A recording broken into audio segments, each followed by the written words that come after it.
So it is my very, very great pleasure to introduce our wonderful speakers. And I would like to begin by introducing Keith Morgan. Keith is the professor of History of Art and Architecture at Boston University.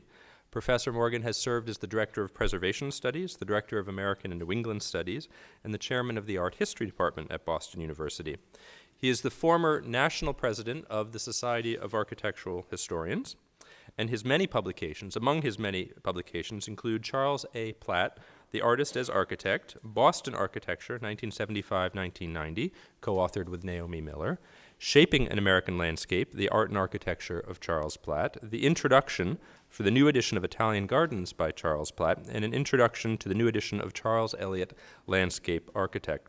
Professor Morgan was the editor and one of the lead authors for Buildings of Massachusetts, Metropolitan Boston, and with Elizabeth Cushing, Hope Cushings, and Roger Reed, he has recently published Community by Design, The Olmsted Office, and the Development of Brookline, Massachusetts, 1880-1936.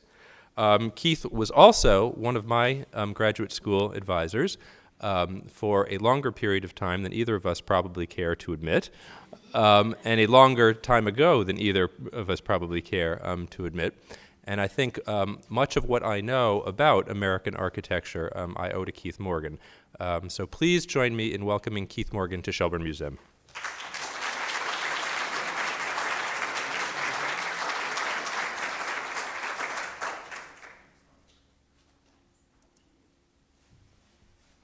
Good morning and welcome, everyone. I first want to thank the Shelburne Museum for having the insight to choose a topic that's not only important to this institution, but really to the whole field of landscape history. When Tom and Karen and Kathy contacted me about possibly speaking in the symposium, I turned to my wife, Liz, and said, they've asked me to talk about the Colonial Revival landscape. I'm not sure I understand what that is, so perhaps I ought to go to this conference to find out something about it. They also gave me an assignment that's slightly morphed over time, so the title that is published in your brochure has been modified with the addition of a second figure that I'll turn to rather than focusing only on Charles Eliot as a precursor to the Colonial Revival landscape. Like most 21st century scholars, when this topic came up, the first thing I did was to go to Google and Wikipedia to find out what the civilized world knew about the concept of the Colonial Revival garden, and I discovered, not surprisingly, that it knew very little. So I thought it was fair for me to venture into this territory. In advance of trying to decide what I would say about Charles Eliot and Charles Platt, the two men I want to focus on, I began to realize my assumptions of the Colonial Revival landscape were that it arrived relatively late in the process of engagement with a useful colonial past, definitely in comparison with the history of architecture, which takes up the colonial tradition with fervor in the late 1970s. And if you visit most American suburbs, you will still find buildings that are modeled in one way or another on the colonial past. The landscape, though, being more ephemeral, took longer to be engaged with by people in the design community and the history community. And just as an overview of that, I think many people think of colonial Williamsburg instantaneously when they hear the term Colonial Revival landscape. And here's the plan of the Governor's Palace. Lower left, the new, soon-to-be released book by my former student, Hope Cushing, on Arthur Shirtcliffe and the landscape of colonial Williamsburg, which will be out in the fall. There's Arthur Shirtcliffe, bottom left.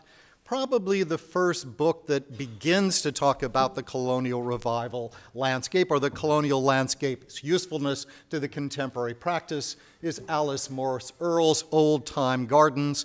And it's interesting that old time gardens or gardens of yesterday or grandmother's gardens are the terms that get used for this concept of the colonial landscape. It's not until 1931, when Alice Morse Earl publishes Gardens of Colony and State, that we really have a substantial record of the colonial inheritance all the way up through the 1840s. As mentioned in my title, I want to focus on two men, neither of whom I would argue really are colonial revival landscape architects.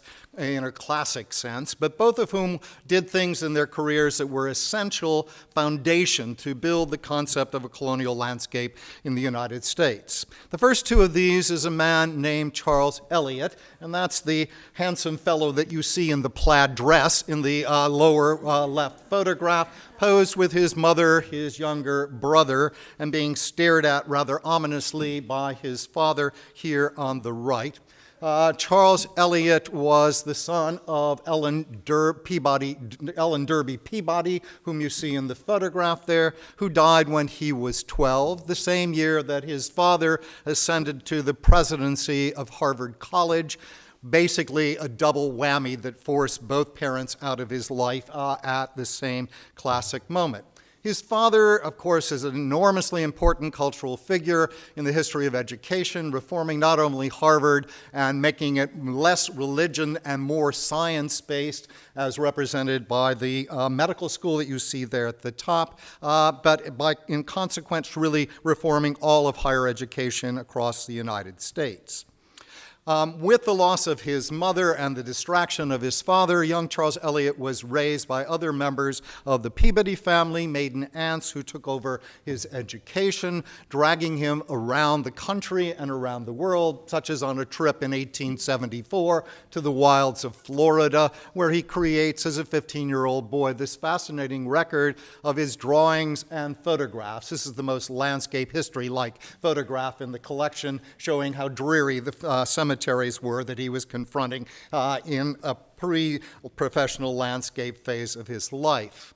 He dutifully went to Harvard College, although without real enthusiasm for education or clarity of what he was going to do in life. And one of the important things he achieved was to form a group of fellow students in the summer to go to Mount Desert Island in Maine, as the Eliot family would call it, rather than Mount Desert.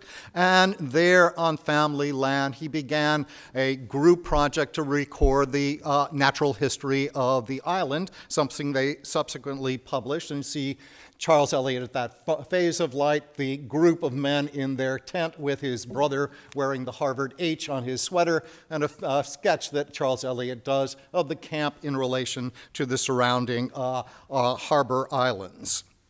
He then finished Harvard without exceptional distinction and wandered first to the Bussey Institute, and then when a man named Frederick Law Olmsted Sr. moved his landscape practice from New York City to suburban Brookline, Massachusetts in 1883, young Charles Eliot applied for and became the first intern, unpaid intern, in the Olmsted office. Here's Fred Olmsted Sr.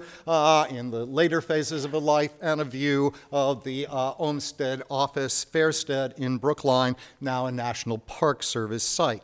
Eliot spent 2 years there learning all that he could from Olmsted. He worked on the early phases of the Arnold Arboretum plan for their neighbor, Charles Sprague Sargent, the director of the Arboretum, and on the section of the Boston Park System, often referred to as the Emerald Necklace, that was between the Boston and Brookline shores of the Muddy River, as you see it snaking along out from the Charles River in the plan at the top. So he had a thorough professional education without receiving any income for 2 years, decided he had enough, and went out on his own. Before talking about his travels, I just give you images to show the character of the landscape Eliot was helping Olmsted develop, especially along the riverway in Brookline, where you had really basically a large drainage swamp being turned into a picturesque meandering stream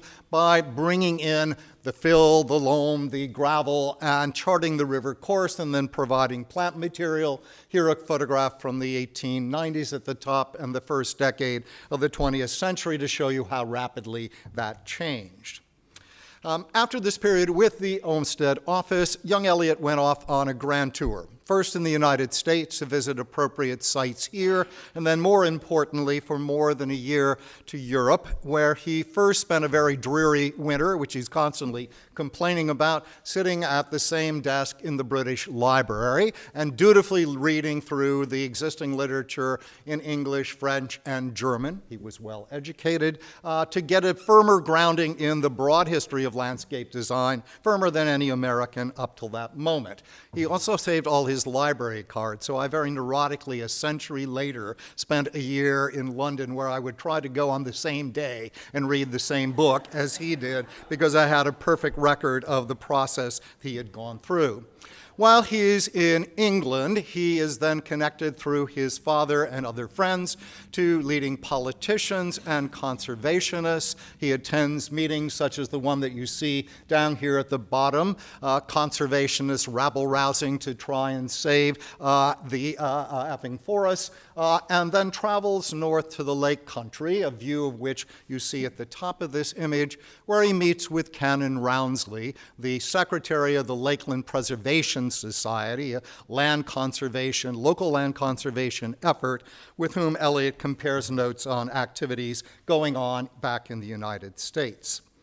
He then travels broadly across Europe, as far east as Russia, as far south as Italy, visiting a whole series of sites that he's learned about through this period of reading in London. One of the last places he visits before sailing home is the large estate of Prince Hermann Puckler von Muskau on the border between Germany and Poland. The estate, as it survives, is actually now in two countries. You have to take your passport to go across the bridge from one side of it to the other. Eliot was fascinated by the work of Prince Puckler, who had traveled widely in England himself and was imitating the English landscape formula, not only in the area around the Schloss, the castle, as you see in the upper left corner, but in the plan that Eliot later publishes when he returns to the United States in the entire property, the farmland, the forest preserves, even the alum factory, the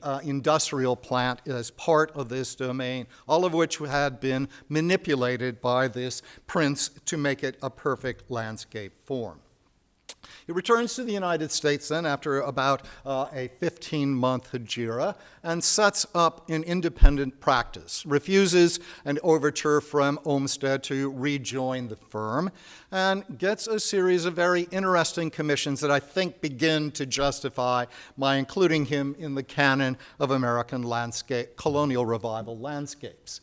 First of these occurs in June of 1887 when he is asked by the trustees of the Longfellow House, a very important mid-18th century house in Cambridge, Massachusetts, that is important for its original architecture, for the fact that General Washington had his headquarters there during the Revolution, and that the poet whom Eliot referred to as Old Poems, Henry Wadsworth Longfellow, had this as his residence throughout most of his professional life. At Longfellow's death, part of the land that stretched from Brattle Street out to the Charles River and ultimately across to what are now the Harvard athletic fields were set aside as a memorial park to Longfellow and his cultural importance. In the plan by Eliot here at the bottom, you see Brattle Street at the right-hand edge, so place that house off to the right.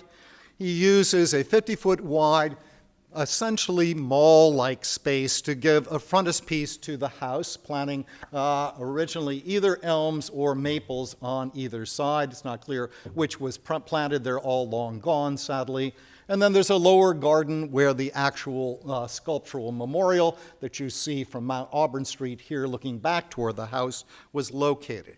He was here responding to the character of the colonial landscape, the colonial world of the vassal Longfellow house, and in thence sort of a mini town common.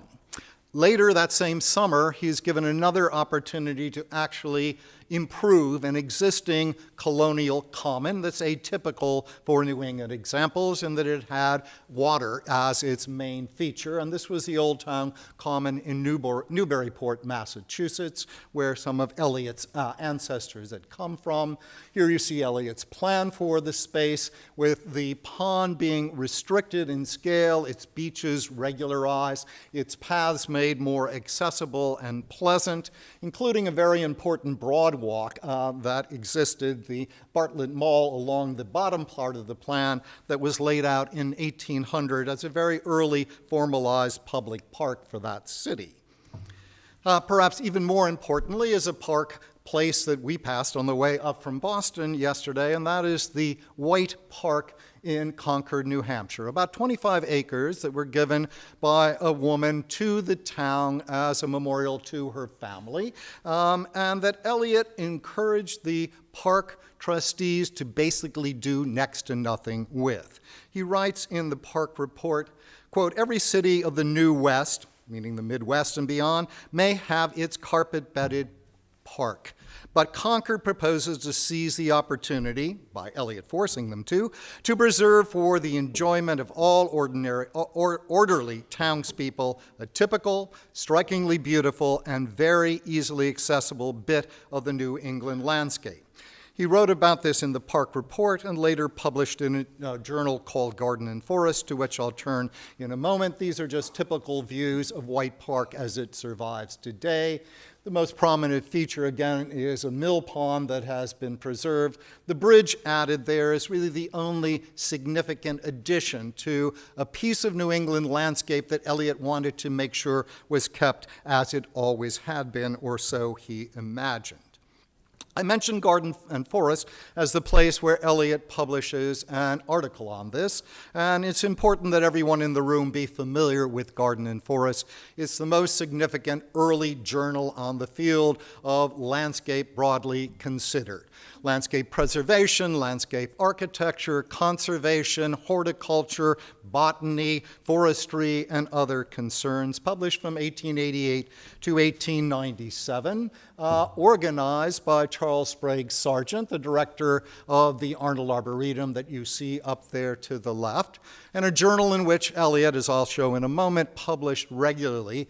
But perhaps even more importantly, we've recently come to understand that the most important contributor to Garden and Forest was Mariana Schuyler Van Rensselaer, a very important architectural critic, landscape architectural critic, art critic, and social critic, who published a very, very large percentage of the articles in this magazine, most of which are not identified, but Judith Major's new book helps us with that. In Garden and Forest, then, Charles Eliot, already tied into Sargent and Olmsted, all part of that same neighborhood environment, begins to contribute important articles, both in terms of landscape history and in terms of landscape preservation. Here you see a page from Garden and Forest. In the bottom center, you can see Charles Eliot at 9 Park Street when he was a private landscape architect resisting the Olmsted office. And the cover of the book, that is a republication of the major monograph biography and anthology of Eliot's writings that was published by Charles Eliot's father, President Eliot of Harvard, in 1902. The important articles for our purposes this morning are 6 articles that appear in 1889 on separate country estates that Eliot was concerned about preserving, essentially. He wanted to see them recorded. He wanted to make sure that they were not going to be soon obliterated from expanding cityscapes such as Boston. In his essay on the first of these estates, which is called Gore Place in Waltham, Massachusetts, and here you see Eliot's plan of the place, he says the following: "Boston and her surrounding cities grow continually. Farm after farm and garden after garden are continually invaded by street sewers and water pipes, owners being fairly compelled to sell the land before they are taxed more and more heavily.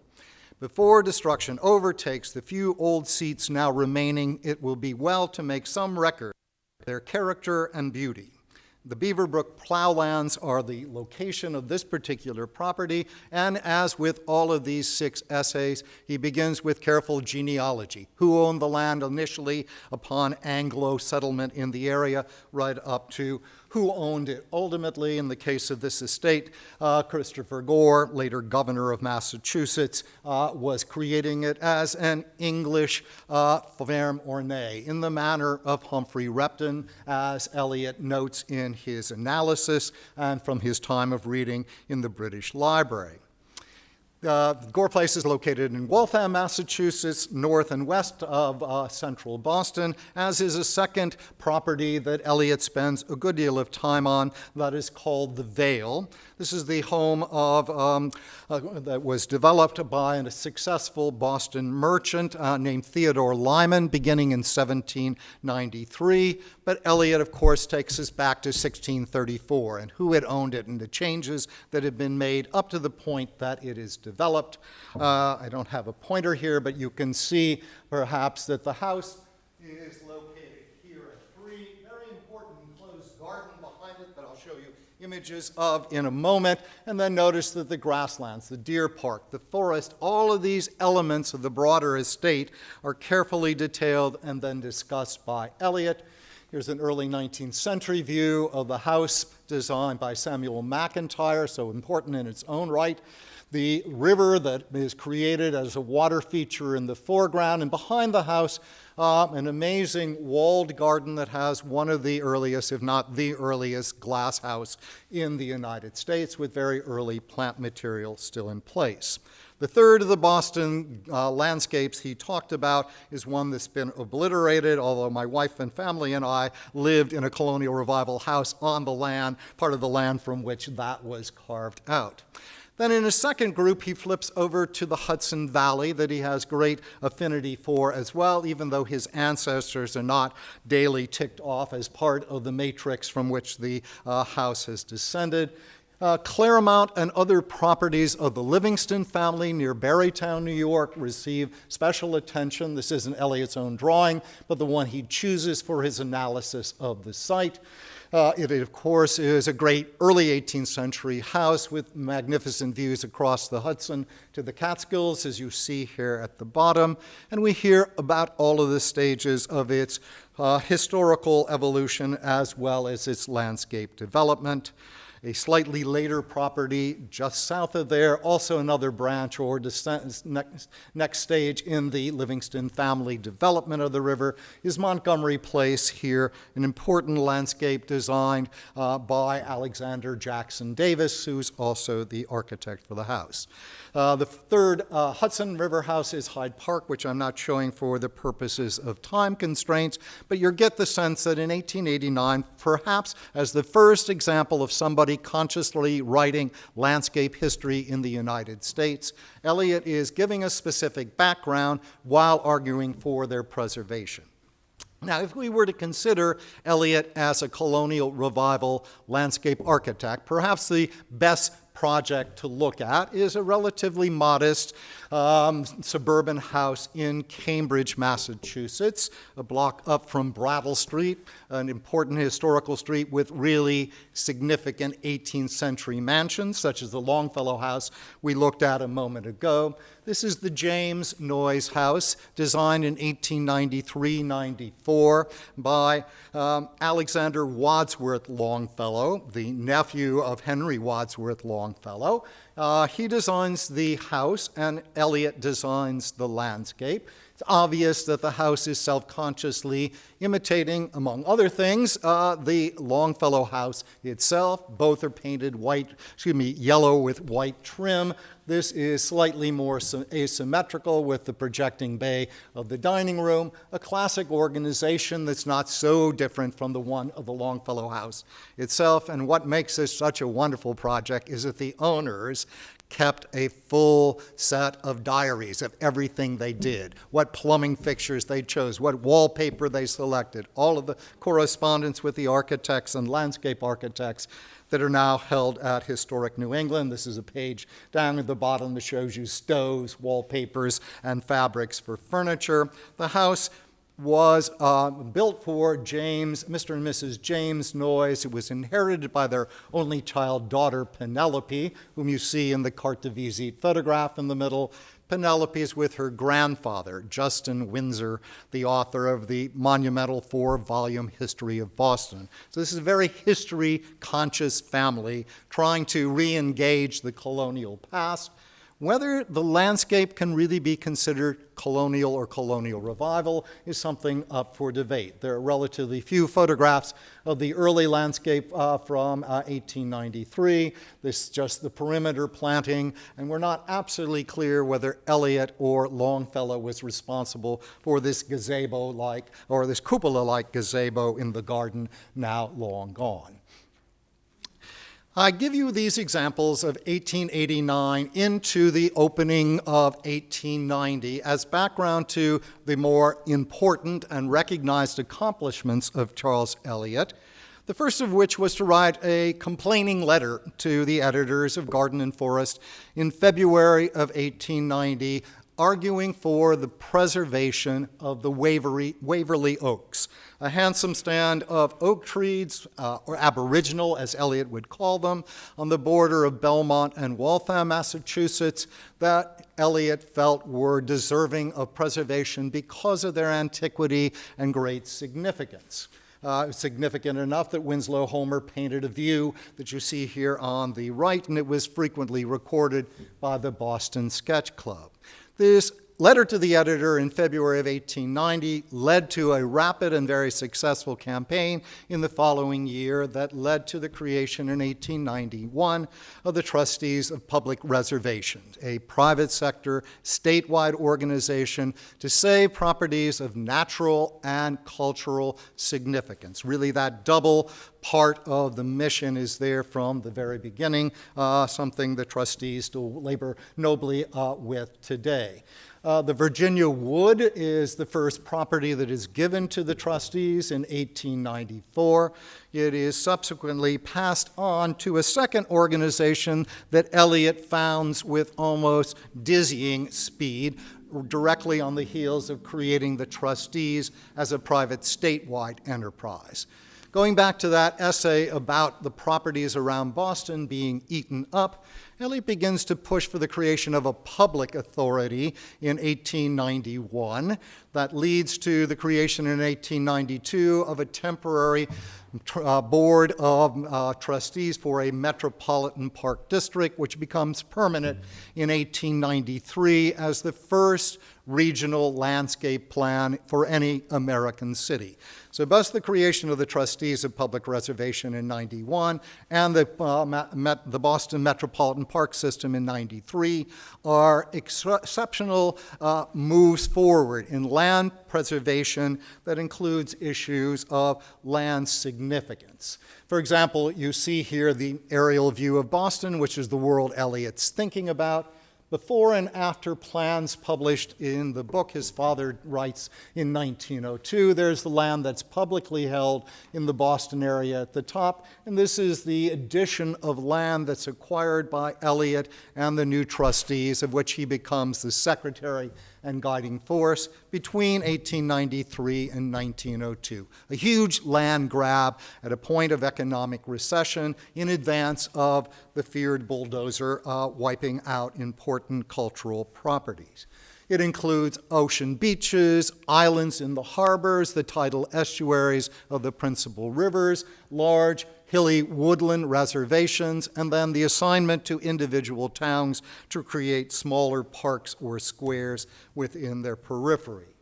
He has as a major helper in this enterprise another young intern in the office named Arthur Shercliffe, the man who in the future will become the landscape creator of the image of Colonial Williamsburg. And here you see before and after watercolor drawings by Shercliffe that show a tree-clogged notch in the Middlesex Fells, and what happens after you take your axe out into the woods and knock out what's preventing the great vista from the hills out over the Boston Valley, Boston Basin down below. I'd like to mildly suggest that Olmsted builds towards an imagined landscape, and Eliot takes a landscape that exists and tries to improve it, often by removal or extraction. Sadly, in 1897, when he is only 37 years old, Charles Eliot dies abruptly in a matter of a few days from a case of spinal meningitis, probably something he caught while out inspecting a park he was creating in Hartford, Connecticut, which you see him here posed in that environment on the right. And his young assistant, Arthur Shercliffe, takes this very maudlin photograph of Charles Eliot's desk on the day that he dies in 1897. Now, for my purposes, Shercliffe becomes the connective tissue or hinge between Eliot and another contemporary of Eliot who has a very different mission, but both of whom are providing a background to the future career of Shercliffe himself. Shercliffe, for example, follows at a later moment the same pattern that Eliot had in recording large country estates, but in this case, he takes a typical farmstead in Cornish, New Hampshire, maps and draws it in order to assess the sort of vernacular landscape of more northern New England. This is a property he knew well in Cornish, New Hampshire, where he was spending his summers, having married into the Homer and Nichols families that included Augustus St. Gaudens, the man around whom the Cornish Summer Art Colony was founded. And his attention, Shercliffe's attention to even the wood palings at the top make me think back of a drawing that Charles Eliot does of wood palings at a state he visits or a property he visits in England decades before. But while he is in Cornish, young Arthur Shercliffe comes into a different landscape world, a different mind frame that is becoming dominated by another Charles, a man named Charles Platt, not a Bostonian, but a New Yorker, a man who trains as an etcher and a painter professionally, and then morphs without any preparation into very influential careers as a landscape architect and as a country house and museum designer. This is a self-portrait sketch of Charles Platt on the right, and a photograph of Platt in his Paris studio, entertaining members of the Stephen Parrish family, including young Maxfield Parrish, who's been cropped out of this particular image for purposes of space. Platt's work initially is as a landscape recorder, landscape and also waterscapes. Etchings that he's doing while a teenager that brings great fame to him as a young boy, such as Buttermilk Channel in New York Harbor at the top, or one of the paintings he does while he is studying at the Académie Julienne in Paris, Dordrecht on the Maas at the bottom, now in the Addison Gallery of American Art, which Platt helped to form the collection and design the building. Platt in 1890, following the sad early death of his first wife in childbirth, from which they lost twin girls, recovers in part by joining a group of artist friends in the Cornish Art Colony, where he builds himself a house and begins a garden without knowing anything about architecture or landscape in the summer of 1890. There on the left is Platt's plot plan for the house. Good thing I had 2 cups of coffee that show in the black irregular form a building that evolves from 1890 through about 1912 and that intimately connects out into very carefully considered architectural landscape, architectonic landscape spaces. Here a view of the drawing room of the Platt House, still owned by descendants today, show those wonderful views that make the outdoor garden rooms almost synonymous with the interior spaces. And here a slightly bleached out painting by Charles Platt of the balustrade across the front of his property with a view down the Connecticut River Valley and the typical plant material, hollyhocks, Michaelmas daisies, peonies, and lots of other more old-fashioned plants in that property. In 1890, he does this for himself, gets lots of admirers, including his neighbor immediately across the road, Annie Lazarus, whom some of you may know as the poet of the verses on the base of the Statue of Liberty. And he builds the following year, in 1891, a house for Annie Lazarus called High Court that you see in a relatively recent photograph at the bottom and in a painting that Platt makes of the house. So he's working from the mind frame of a landscape artist, landscape painter, into the world of a landscape architect and architect as well. In 1892, he has begun to feel that he might have some success as a landscape designer, and so he retrieves his young brother William, who is an apprentice in the Olmsted firm in Brookline. We have a very small world here. It consists of 13 people that are constantly interacting with each other. He retrieves William Platt, saying, "You're not getting a full education. I'm going to take you abroad to show you what I think is important in the European inheritance in landscape architecture." And they spend 5 months in the spring of 1892 traveling throughout the Italian peninsula, recording at least 26 gardens with photographs and sketches by Charles Platt, none surviving by his brother. They're published first as 2 articles in Scribner's magazine, and then in 1894 grouped together and expanded as a book called Italian Gardens, the cover of which and frontispiece and title page you see here at the bottom. That is the first book published in English, to my knowledge, that attacks or unpacks the concept of Italian villa gardens. In the background you see some of Charles Platt's later work in the monograph published on him in 1913. This is the sort of material Platt puts in the book, a watercolor drawing of the hedge walk in the Quirinal Gardens in Rome, filled with plants, often in pots placed to give color accents throughout the environment. We hoped to find, but never have, any of the measured drawings done on that trip. Here's the unique surviving measured plan of another Italian villa, the Villa Costanze near Rome, that Platt does at a later point while serving for the agriculture administration during the First World War in Italy.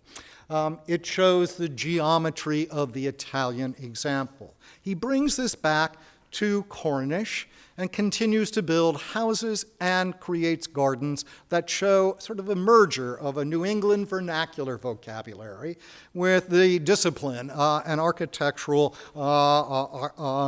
character of Italian gardens. Very simple house that survives for 2 maiden sisters, one a concert pianist that had a space for the piano and a porch for recital participants off to the side from 1895 in Cornish, New Hampshire. So that by the end of the 1890s, Platt, through a series of projects in primarily Cornish, but occasionally elsewhere, including Brookline in Boston, creates a series of examples of a potential new formula for American garden making. That work and the work of other contemporaries, and there were others that were important, are all recorded in a book in 1902 called American Gardens, not published by Charles Platt, but rather by Guy Lowell, a Boston architect who also was a landscape designer as well. There's a typical page from the book here in the center, portrait of Guy Lowell on the right. This is a landscape designed by Wilson Eyre in Bryn Mawr, Pennsylvania. And here are images from that book that show historic gardens right alongside gardens that for the most part have been done in the last 10 years. It's interesting that Guy Lowell writes a long introduction in which he gives a great deal of space to the entire Western tradition of garden making and a single paragraph on the colonial work, which he never even mildly suggests should be a model for American gardens, and yet he's pairing those against contemporary work. Governor's Garden of 18th century Milton, Massachusetts at the top, the Y Plantation Orangery, one of the earliest from 1800. More example of Wilson Eyre, or here at the bottom, Olmsted, and Eliot designing a landscape for Mrs. Eliot Fitch Shepherd, née Margaret Louise Vanderbilt, in 1896-97 in Scarborough, New York, following these same principles. Ultimately, Platt's gardens, such as this one for his good friend and Cornish neighbor, Herbert Croly, a leading landscape and architectural critic of that moment, writing for Architectural Record, are characteristic of what I see as an Italian-informed foundation onto which could be grafted then the experience of a new American garden that, among other things, has association with Italian roots. So my basic argument comes down to these two men, almost exact contemporaries, born in the same year, one dying, sadly, at age 37, the other having a rich, long life. Eliot provides landscape history and landscape preservation theory as part of the foundation for this movement, while Charles Platt is more engaged with the design principles that I think are undergirding what will become what I assume is the colonial revival landscape, but I wait to hear from my contemporaries and my colleagues to find out whether I'm right in that or not. Thank you very much.